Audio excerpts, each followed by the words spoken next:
Buenos días con todos, buenos días. ¿Qué tal? En este momento vamos queridos hermanos, amigos que nos visitan y que nos reunimos hoy, vamos a leer la palabra de Dios.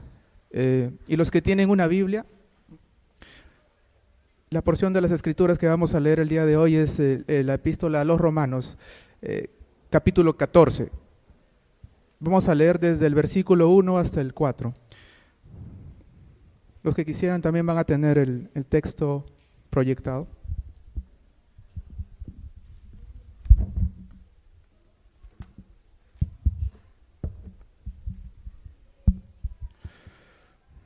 Dice la palabra del Señor. Recibid al débil en la fe, pero no para contender sobre opiniones, porque uno cree que se ha de comer de todo. Otro, que es débil, come legumbres. El que come, no menosprecia al que no come, y el que no come, no juzgue al que come, porque Dios le ha recibido. ¿Tú quién eres que juzgas al criado ajeno? Para su propio Señor está en pie o cae, pero estará firme, porque poderoso es el Señor para hacerle estar firme.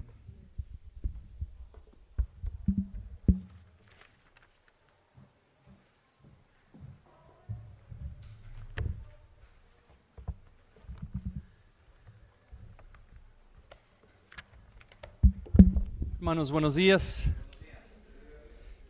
Pueden quedarse ahí en Romanos 14. Vamos a estar viendo varios textos hoy, pero vamos a empezar ahí en Romanos 14 y 15. Y hoy estamos siguiendo con nuestro estudio sobre la iglesia, y particularmente hoy vamos a tener el segundo de dos sermones acerca de los mandamientos que tienen que ver con los unos a los otros. O sea, hay en varios mandamientos en el Nuevo Testamento que nos explican cómo debemos de tratarnos o cómo debemos de relacionarnos los unos a los otros dentro de la congregación local. Estos mandamientos nos explican cómo debemos tratarnos o qué debemos hacer los unos por los otros. Y la última vez con el hermano David vimos algunos de estos mandamientos. En 3 semanas vamos a ver más. Hoy solo vamos a considerar a 2 mandamientos, pero son mandamientos muy prácticos. Yo creo que si podemos entender y poner en práctica lo que vamos a ver hoy, que nos ayudaría a cada uno de nosotros como individuos crecer y alcanzar a la madurez en nuestra fe. Y creo que también nos ayudaría a ordenar nuestra vida juntos aquí en esta iglesia de una manera que agrada a Dios.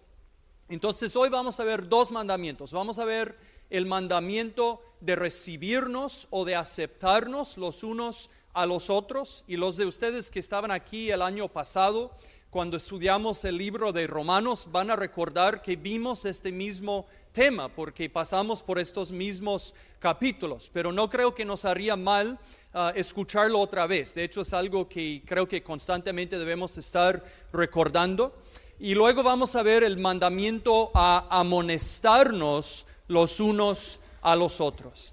Entonces vamos a empezar con el llamado a recibirnos o a aceptarnos los unos a los otros. Y déjame volver a leerles Romanos 14, 1, y luego voy a leer Romanos 15, 7.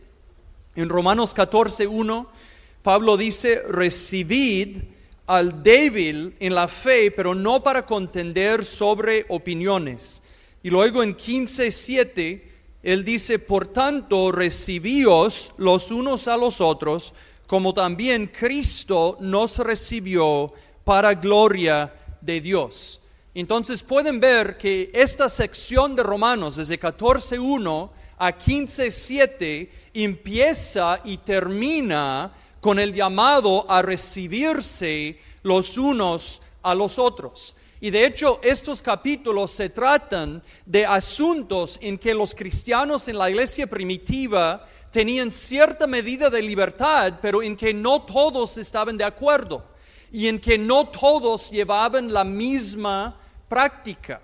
Algunos de los asuntos que Pablo toca tienen que ver con el sábado y con las leyes acerca de la comida del Antiguo Testamento. Y el asunto más grande que Pablo está tocando en esta sección fue la cuestión de cómo incluir a los gentiles en la iglesia. O sea, los primeros cristianos mayormente eran judíos, pero luego, gracias a Dios, se vio la conversión de varios gentiles que iban siendo añadidos a la iglesia. Entonces surgió una controversia acerca de cómo incluirles en la iglesia, y esto generó controversia especialmente acerca de la continuidad de algunas prácticas del Antiguo Testamento, particularmente la observación del día sábado y el observar a las leyes que tenían que ver con la comida del Antiguo Testamento.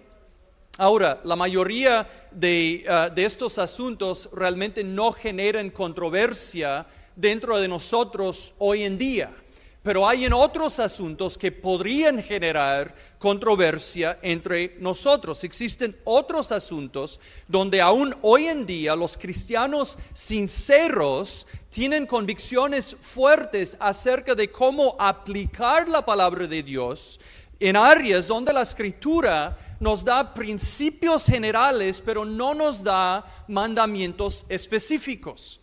Hay cristianos sinceros que llegan a convicciones diferentes acerca de cómo aplicar la palabra de Dios en diferentes áreas donde la palabra nos da principios generales, pero no nos da mandamientos específicos. Algunos ejemplos, por ejemplo, serían cosas como la manera de vestirse. La Escritura nos da de entender que un hombre debe vestirse como hombre, una mujer como mujer, que una mujer debe vestirse con modestia. Algunas mujeres ven a estos principios y concluyen que deben de llevar faldas. Otras mujeres concluyen que pueden llevar pantalones. Luego otro asunto sería la cuestión de cómo educar a los hijos. La Escritura enseña que los padres cristianos tienen la responsabilidad de criar a sus hijos en el Señor, de transmitir la fe a ellos. Algunos padres, a la luz de esto, concluyen que en cuanto a la educación de sus hijos, que deben hacer el homeschooling, la escuela en casa. Otros padres concluyen que deben enviar a sus hijos a un colegio cristiano. Otros concluyen que pueden enviar a sus hijos a un colegio público. No todos tienen la misma práctica, no todos llegan a la misma convicción. Otro asunto podría ser qué tipo de entretenimiento es apropiado. Algunos tendrían una convicción que casi no van a participar en ningún tipo de entretenimiento, o quizás tendrían normas más estrictas que otros. Otro asunto que podría dividirnos sería la cuestión de cómo gastar el dinero. Algunos tendrían la convicción que deben donar más dinero a otras personas necesitadas o a la obra del Señor. Otros tendrían una libertad para gastar más dinero en sus propias necesidades. Los cristianos sinceros llegarán a conclusiones diferentes, a convicciones diferentes. Bueno, aquí en nuestro texto, volviendo al texto donde había asuntos así que dividían a la iglesia primitiva, Pablo llama a los fuertes y a los débiles a recibirse o aceptarse los unos a los otros.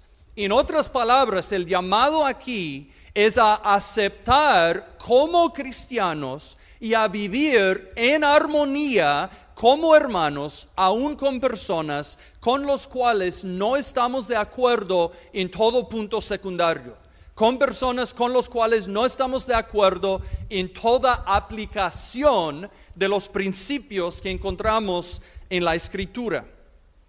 Ahora, quiero considerar tres cosas acerca de este mandamiento. Primero, el propósito de recibirnos los unos a los otros. Luego, la motivación para recibirnos los unos a los otros. Y luego, los peligros relacionados con este mandamiento. Entonces, primero debemos hacer la pregunta, ¿cuál es el propósito de recibirnos los unos a los otros? Bueno, Romanos 15:7 viene al final de una oración por la unidad. Entonces parece que la preocupación de Pablo en esta sección es de promover la unidad en la iglesia.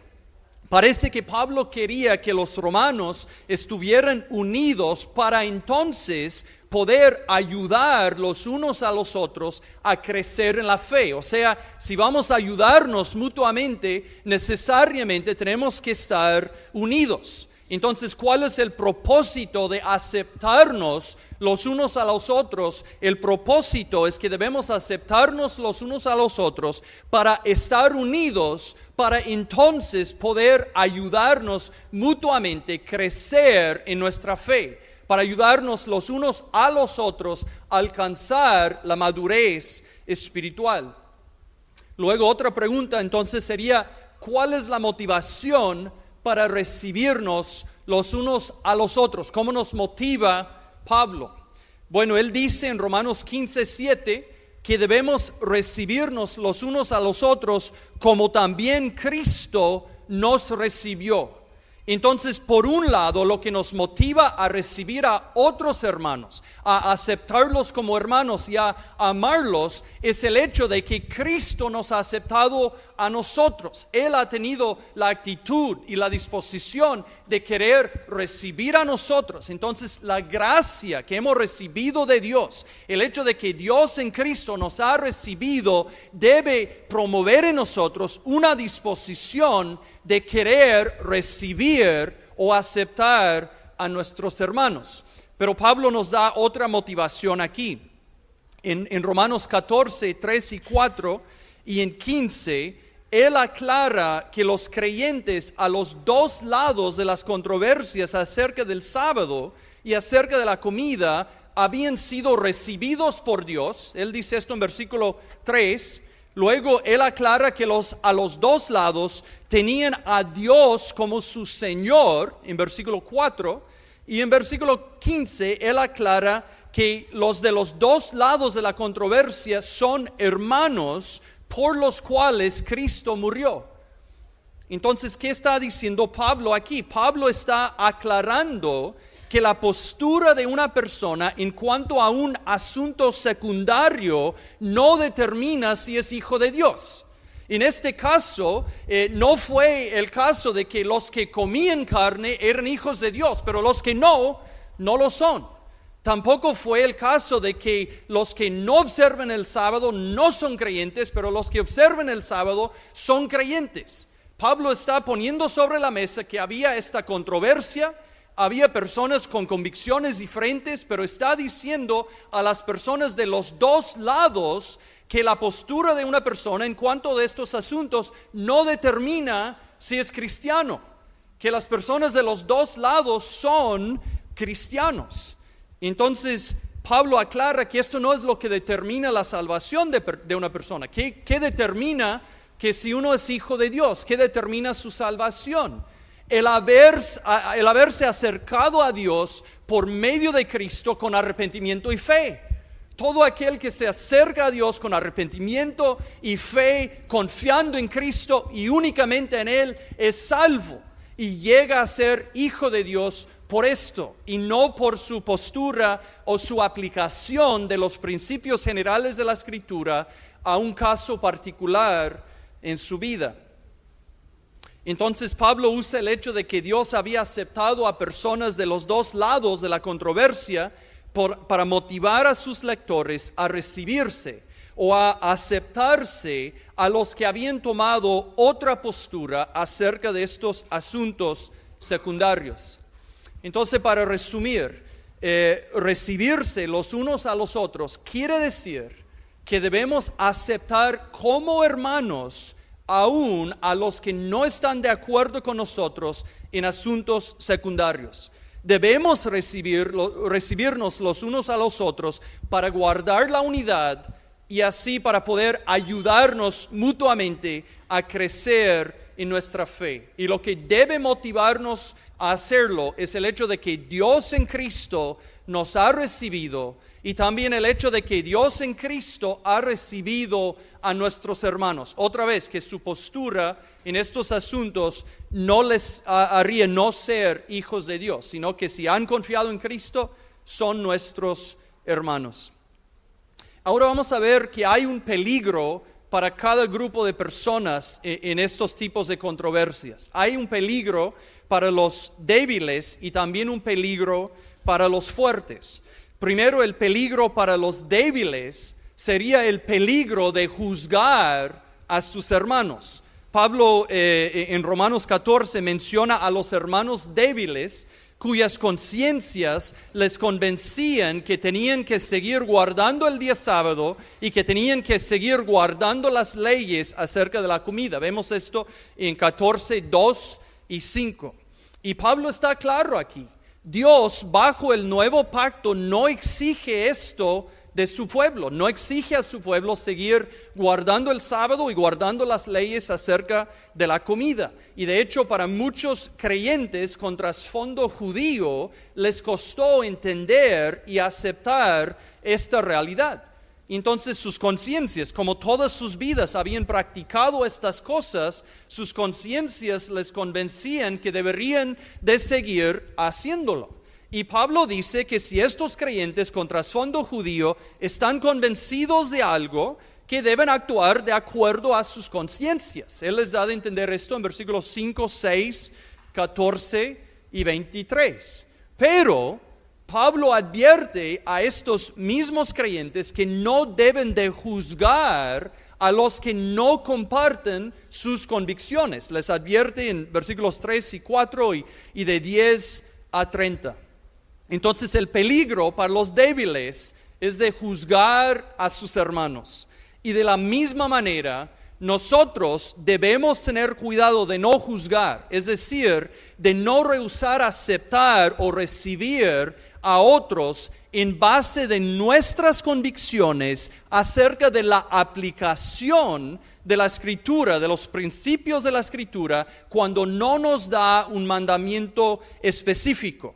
En otras palabras, debemos pensar en cómo aplicar la palabra a nuestras vidas. Debemos hacerlo, es nuestra responsabilidad. Cada uno de nosotros debe hacer a sí mismo la pregunta: ¿cómo me voy a vestir?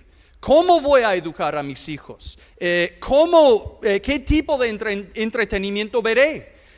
¿Cómo voy a gastar mi dinero? ¿Cuánto es apropiado gastar en mí mismo y cuánto debo dar a la obra de Dios? ¿Cuánto debo dar para ayudar a los necesitados? Cada uno de nosotros que quiere tomar en serio su cristianismo debe hacer estas preguntas a sí mismo. Entonces debemos pensar en estas cosas, debemos llegar a convicciones, pero debemos escuchar la advertencia aquí también. Debemos tener cuidado de no juzgar a otros en base de nuestras convicciones acerca de la aplicación particular de la palabra en estas áreas. Entonces el peligro para los débiles es de juzgar a sus hermanos, de pensar que si ellos no tienen las mismas convicciones y la misma práctica que yo, a lo mejor no son hermanos. Este es el peligro para los débiles. Ahora, el peligro para los fuertes es el peligro de destruir a sus hermanos. La mayoría de lo que Pablo dice en Romanos 14 está dirigido a los fuertes que habían entendido que no tenían que guardar el sábado, que no tenían que guardar las leyes del Antiguo Testamento acerca de la comida. Los fuertes son llamados también en Romanos 14:1 y 15:1 a recibir a los débiles. Son llamados en 14:3 también a no juzgarles. Pero para entender este peligro para los fuertes tenemos que recordar lo siguiente. Debemos recordar que Pablo ha explicado que si una persona va en contra de su conciencia en un asunto secundario, que está pecando. En otras palabras, si uno de los débiles piensa: no debo estar comiendo esta comida, pero igual lo voy a comer, Pablo dice que está pecando porque está yendo en contra de la convicción a la cual había llegado. Entonces Pablo en este caso advierte a los fuertes que aunque ellos tienen la libertad, por ejemplo, de comer estas cosas, ellos tienen libertad en estos asuntos, que sería posible para ellos usar su libertad para hacer a un hermano débil ir en contra de su conciencia, ir en contra de su convicción y caer y pecar.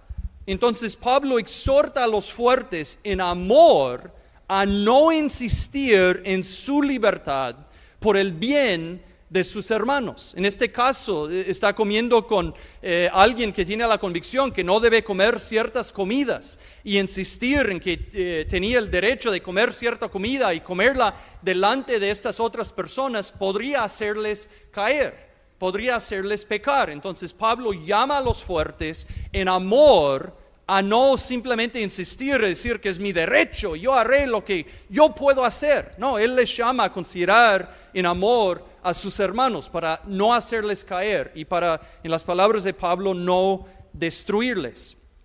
Entonces, para resumir acerca de este mandamiento, debemos aceptarnos los unos a los otros, no juzgando a los hermanos con los cuales no estamos de acuerdo en asuntos secundarios, y debemos hacerlo para vivir en unidad y así poder edificarnos los unos a los otros. Y debemos hacerlo porque Dios en Cristo ha aceptado a nosotros y también ha aceptado a nuestros hermanos que quizás no tengan las mismas convicciones.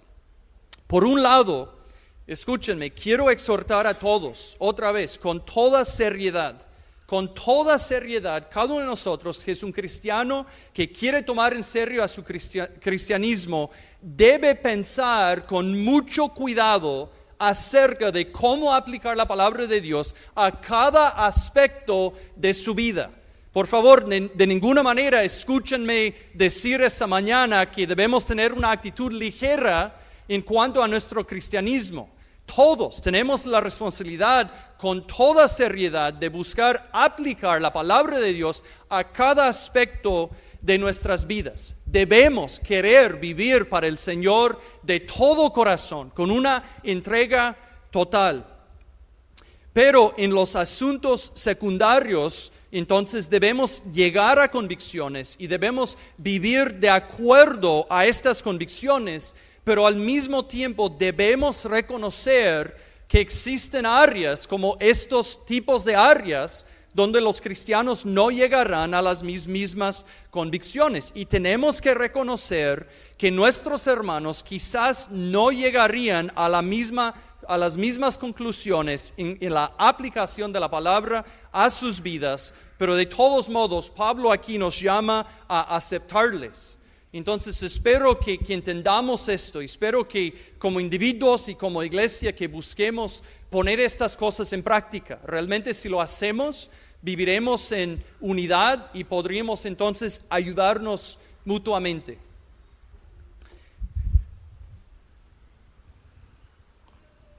Ahora vamos a pasar a considerar otro mandamiento y quizás esto va a sentir como otro sermón, ya que en esta serie estamos viendo a varios mandamientos, pero al final espero mostrarles cuál es el lazo que une a estos dos mandamientos. Entonces ahora vamos a considerar el mandamiento de amonestarnos los unos a los otros. Si están en Romanos 15, vean a 15:14, donde Pablo dice: pero estoy seguro de vosotros, hermanos míos, de que vosotros mismos estáis llenos de bondad, llenos de todo conocimiento, de tal manera que podéis amonestaros los unos a los otros. Y luego otro versículo donde vemos a este mandamiento con claridad es Colosenses 3:16, donde dice Pablo: la palabra de Cristo more en abundancia en vosotros, enseñándoos y exhortándoos unos a otros en toda sabiduría, cantando con gracia en vuestros corazones al Señor con salmos e himnos y cánticos espirituales. Entonces, al considerar a este mandamiento, quiero considerar 5 cosas. Primero, quiero explicar lo que es la amonestación. Luego, quiero mencionar los requisitos para amonestar a un hermano. Luego, quiénes deben amonestar. Cuarto, cómo debemos amonestar. Y quinto, la meta de la amonestación. Entonces vamos a empezar con la pregunta, ¿qué es la amonestación?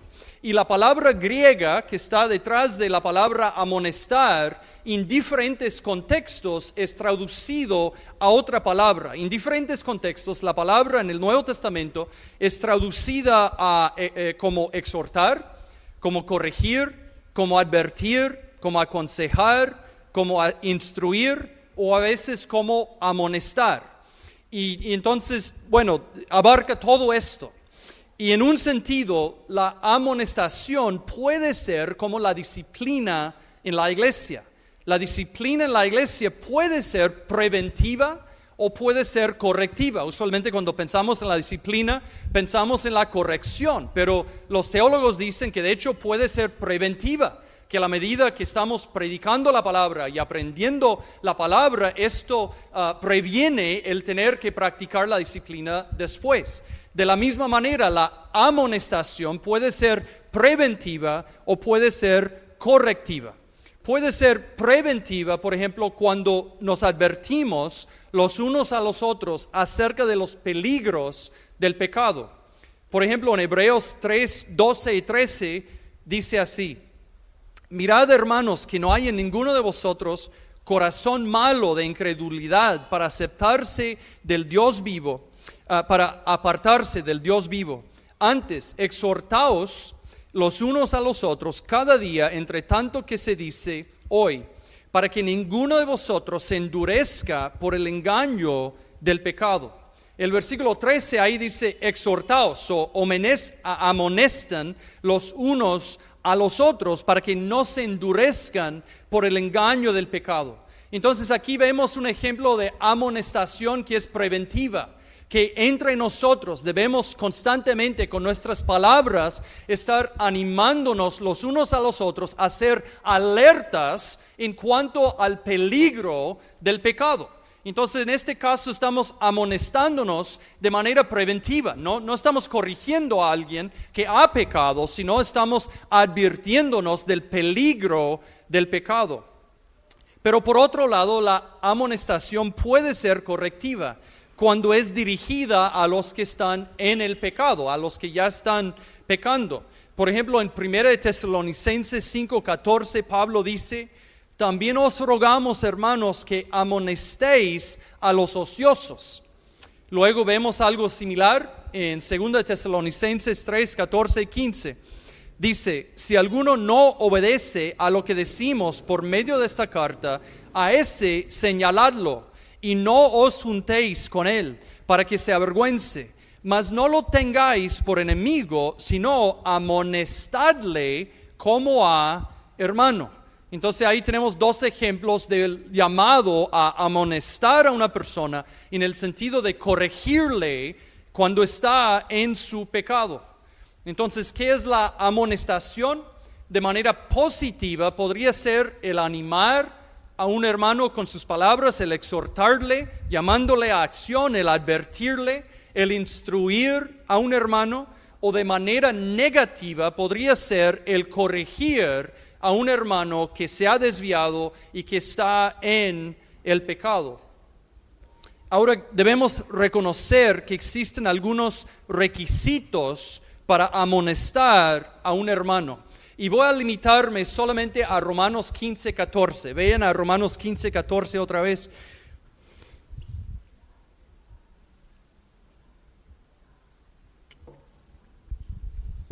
Ahí Pablo dice: pero estoy seguro de vosotros, hermanos míos, de que vosotros mismos estáis llenos de bondad, llenos de todo conocimiento, de tal manera que podéis amonestaros los unos a los otros. Entonces, si nos limitamos a este versículo, aquí vemos dos requisitos para amonestar a otro hermano. El primer requisito sería la bondad. En otras palabras, debemos mirar con cuidado a nuestras propias vidas antes de buscar amonestar a un hermano. Jesús nos enseñó en Mateo 7, 3 a 5, que debemos quitar la viga de nuestro ojo, nuestro propio ojo, antes de quitar la paja del ojo de otro. Pablo enseñó algo similar en Gálatas 6, 1, Él dijo que los que son espirituales o los que son maduros en la fe deben restaurar a los que pecan. Y obviamente cuando hablamos de la bondad, algo en nosotros dice, no, pero nosotros no somos buenos, y obviamente no lo somos. Ninguno de nosotros es suficientemente bueno para ameritar la salvación. Ninguno de nosotros puede merecer la salvación. Y en esta vida ninguno de nosotros, aun los que hemos nacido de nuevo, ninguno de nosotros que somos cristianos llegará a alcanzar una perfección impecable. No lo lograremos en esta vida. Sin embargo, habiendo dicho esto, debemos reconocer que es posible en esta vida alcanzar madurez espiritual. Y es posible ser lleno del Espíritu Santo, y es posible caminar en el Espíritu. De hecho, Pablo en este texto dice que está convencido que sus lectores están llenos de bondad. Él dice que él cree entonces que ellos cumplan este requisito. Entonces el requisito de la bondad para poder amonestar a otro no nos cierra la oportunidad de amonestar. No es como que pone un requisito demasiado elevado. No es imposible. Si fuera imposible, entonces ningún creyente podría amonestar a otro creyente, porque nadie podría cumplir con el requisito. Pero Pablo está convencido que sus lectores sí cumplan con el requisito.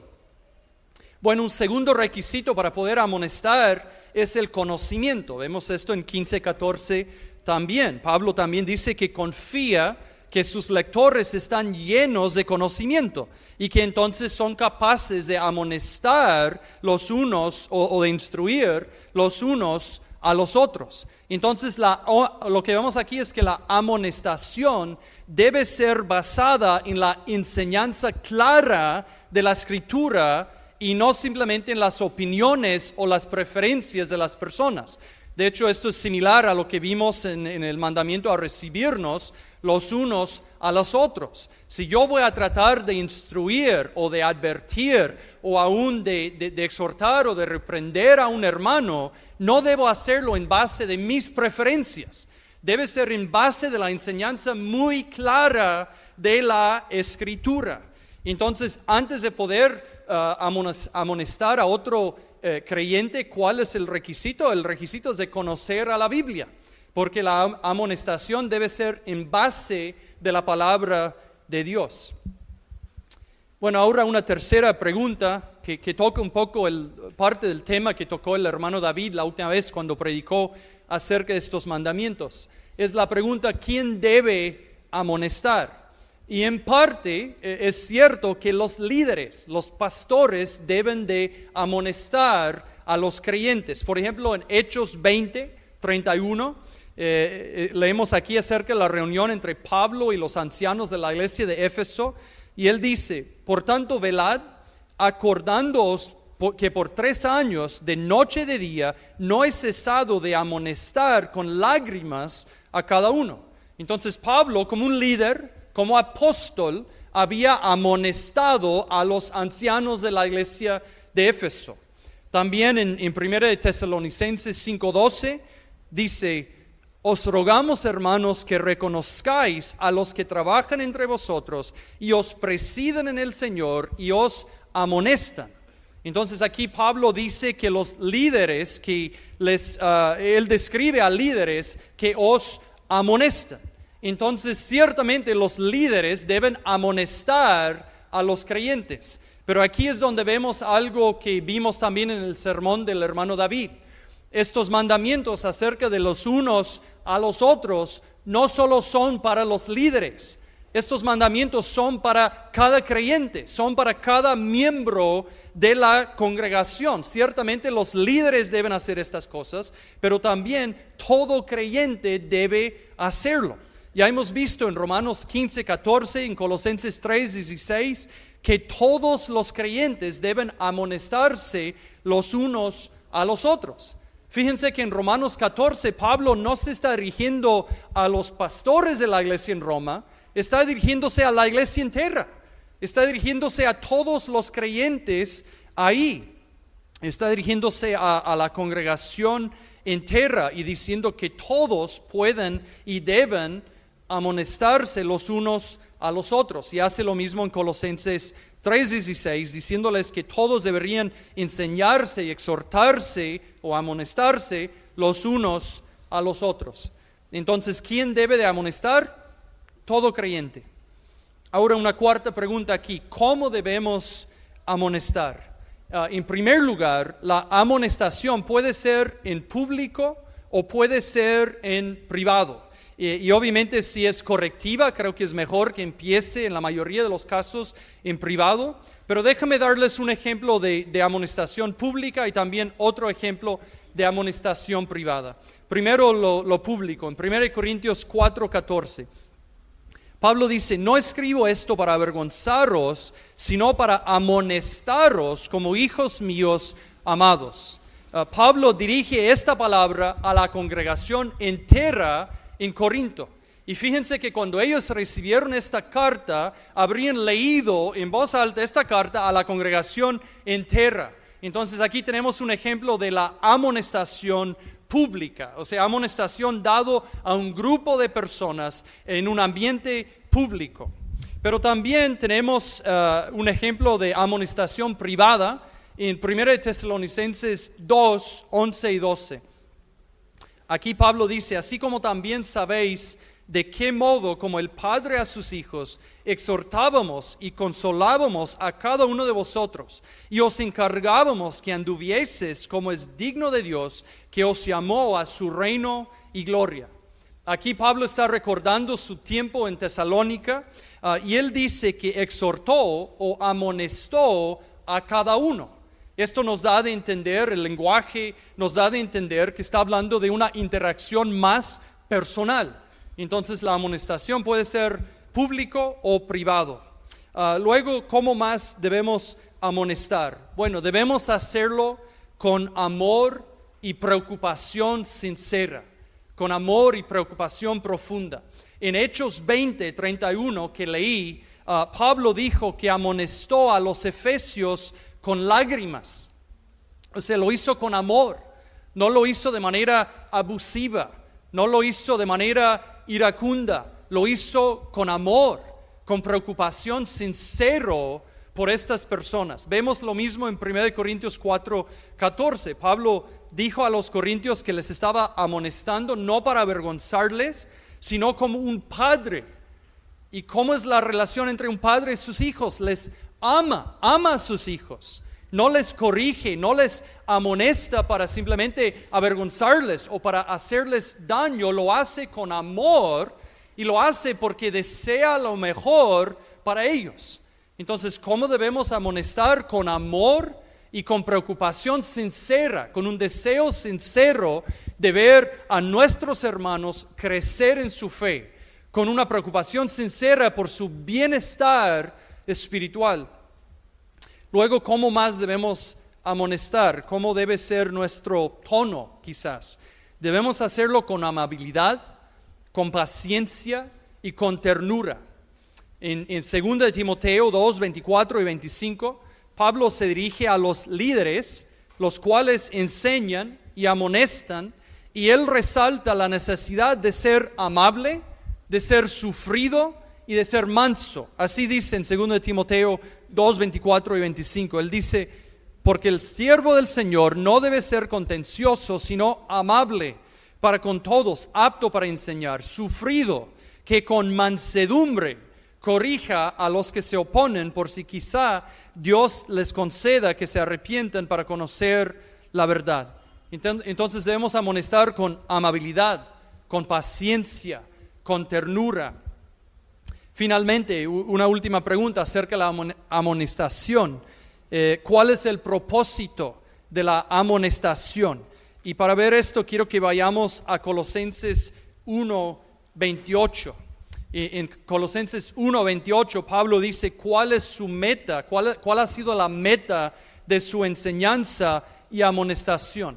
Hablando de Cristo, él dice: ¿a quién anunciamos? Anunciamos a Cristo, amonestando a todo hombre y enseñando a todo hombre en toda sabiduría, a fin de presentar perfecto en Cristo Jesús a todo hombre. Entonces, ¿cuál fue la meta de Pablo en su ministerio, en su enseñanza, en su amonestación? Su meta fue de presentar a todo hombre perfecto en Cristo. En otras palabras, la meta de la amonestación y la enseñanza fue de ayudar a las personas a llegar a la madurez espiritual. Él deseaba, por medio de lo que hacía, ayudar a las personas a alcanzar la madurez espiritual. Y esta debe ser nuestra meta también, de amonestarnos los unos a los otros para que lleguemos todos a la madurez espiritual. Ahora, pensando acerca de este mandamiento de amonestarnos los unos a los otros, esto nos deja con mucho que pensar. Dios nos llama con nuestras palabras a amonestarnos los unos a los otros. Y dos aplicaciones básicas serían estas. Primero, Dios me llama a mí, Dios te llama a ti a preocuparte por el crecimiento espiritual de tus hermanos. Y a veces te llevaría a amonestarles con tus palabras. Esta es una aplicación básica. Debes estar preocupado con el crecimiento espiritual de tus hermanos, y esto a veces debe llevarte a querer amonestarles con tus palabras. Otra aplicación es que debes aceptar, yo debo aceptar, debemos aceptar que Dios también llama a mis hermanos a amonestarme a mí, y por consiguiente, si alguien me amonesta, si alguien me advierte, si alguien me exhorta, si alguien aún me corrige, no debo molestarme, no debo ofenderme. Debo reconocer que mis hermanos en amor están cumpliendo su responsabilidad por mi bien. Entonces esta también es una aplicación básica, que si mis hermanos me amonestan, que no me voy a ofender. Ahora, a la luz de lo que hemos visto, otras preguntas para reflexión serían estas. Y voy a leer una serie de preguntas para que reflexiones acerca de cómo vas en cuanto a este mandamiento. Debes preguntarte a ti mismo: ¿he aceptado que Dios quiere usarme de esta manera en la vida de mis hermanos? ¿He aceptado que mi cristianismo no puede ser simplemente algo personal, en que no me meto en los asuntos de otro y otro no se meta en mi vida? He aceptado que esto es bíblico, esto es parte del patrón bíblico para vivir el cristianismo, que Dios quiere usarnos de esta manera en las vidas de nuestros hermanos. Pregúntate a ti mismo también: ¿estoy viviendo una vida que me pondría en la posición de poder ayudar a mis hermanos de esta manera? O sea, ¿estoy viviendo una vida íntegra? ¿Estoy creciendo en mi conocimiento de la palabra? Porque estos son los requisitos para poder amonestar. Entonces, en amor por tus hermanos, ¿estás viviendo una vida que te daría la posibilidad de poder ayudar a tus hermanos? Nos exige vivir vidas íntegras, nos exige vivir vidas de devoción de todo corazón, nos exige estar creciendo en nuestro conocimiento de la palabra. Otra preguntas. Cuando amonesto a mis hermanos, ¿qué me motiva? O sea, ¿lo hago con amor o lo hago con altivez? ¿Lo hago para edificar o lo hago para destruir? Y luego, cuando amonesto a mis hermanos, ¿cómo lo hago? ¿Lo hago con rudeza y severidad o lo hago con amabilidad, con paciencia y ternura? Y finalmente, debes preguntarte a ti mismo: ¿deseo el crecimiento de mis hermanos? ¿Lo deseo tanto que estoy dispuesto a tener quizás aún conversaciones incómodas a veces para poder ayudarles? Espero que sí, espero que el Señor nos ayude a hacerlo.